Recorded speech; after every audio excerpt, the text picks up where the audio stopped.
Welcome back to H3 Weapon Deep Dive. Today we're looking at some older pistols, specifically the Bergmann No. 5 under pistol automatic and the Bergmann No. 5 carbine.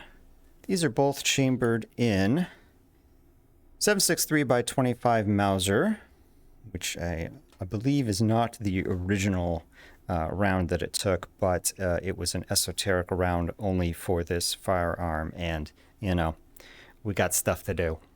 So, what do we got here? Well, it spawns with both a 10 and a 20 round magazine. It is a magazine-fed firearm, which is nice. These square magazines and this square magazine well are pretty finicky, I gotta say. Yeah, they'll get in there, but it takes some work. It does have a magazine release. If you press down on the trackpad, it'll eject just nicely, but pretty finicky to get them back in. Other than that, they're pretty basic controls. We've got a center bolt here. You can inspect the chamber like that, load it up, hammer back. The safety is this little curved lever here. If you press up on the trackpad, you can engage and disengage the safety. It does not support a lock open or release, but it does have a hammer cock and decock feature. If you press to the right and down, you can cock the hammer, and if you press to the right and up and slightly press the trigger, like so, I can do this carefully. There we go. It'll decock the hammer without firing. These iron sights are pretty abysmal, but they do exist.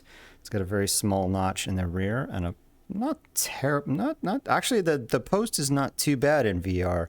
There are definitely a lot worse posts, so it's not that bad. This is the carbine version, so you can see quite a bit bigger barrel, so you're going to get more power out of that. It actually can take stocks, but more specifically, it has its own stock that is built for it that is in the spawner.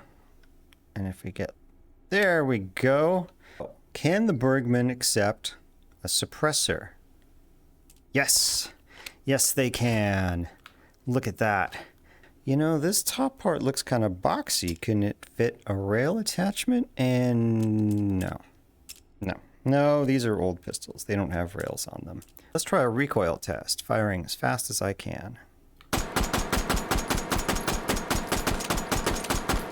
Fast as I can and not trying to compensate for the recoil, we get a 7.47. That's better numbers than I thought. It felt quite jumpy there. You can see a lot of stuff off the target.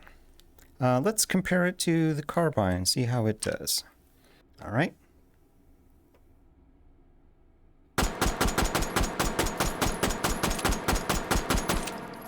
Yeah, that's felt very flippy. 7.89, roughly the same. I was expecting the carbine to do a little bit better with all that front weight on it, but it does give it a lot more power as well, so you're kind of trading one for the other. But not too bad, but it's still pretty jumpy. Let's see how we do with this, with the stock attached. Playing as fast as I can, not compensating for recoil. Oh, that's a lot better. Okay, the number's lower, but you can see that group.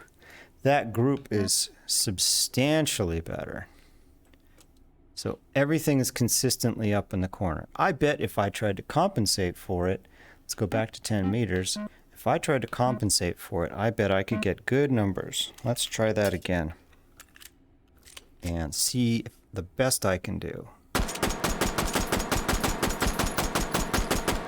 Yeah, yeah, 8.68 with 165. Yes, much better. Okay, without trying, fast as I can.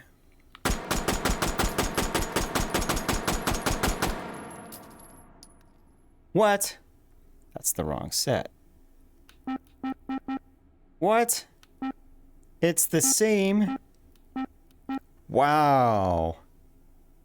Interesting. So without trying to compensate for it, in the carbine version, I got the same result as when I was trying to compensate for it in the pistol version. Let's do another set. This time I'll try and compensate. See if we beat 868.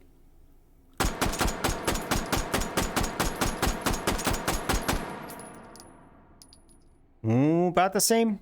About the same.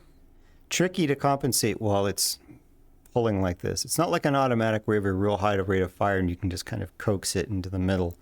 So let's take a look and see what we can see with the suppressor on, shall we?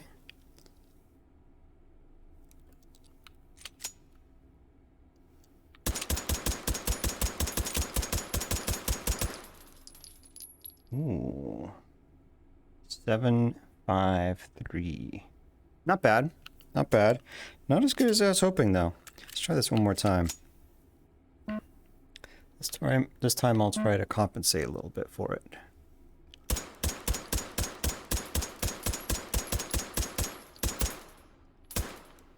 It was firing high with the first few rounds, I noticed, and I had to pull it down a little bit.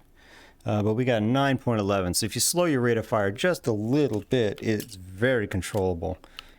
Let's see what it does with the carbine.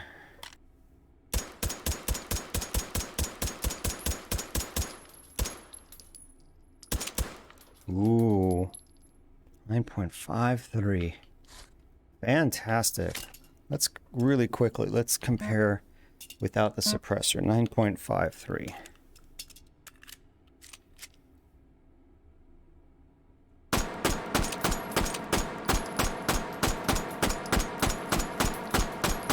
Felt a lot jumpier, but the numbers are still good. Interesting. It felt a lot jumpier. It felt like it was jumping left and right, but it was not significant. So I'd say the suppressor felt like it helped, but I don't think it actually did. In terms of just the recoil, that is.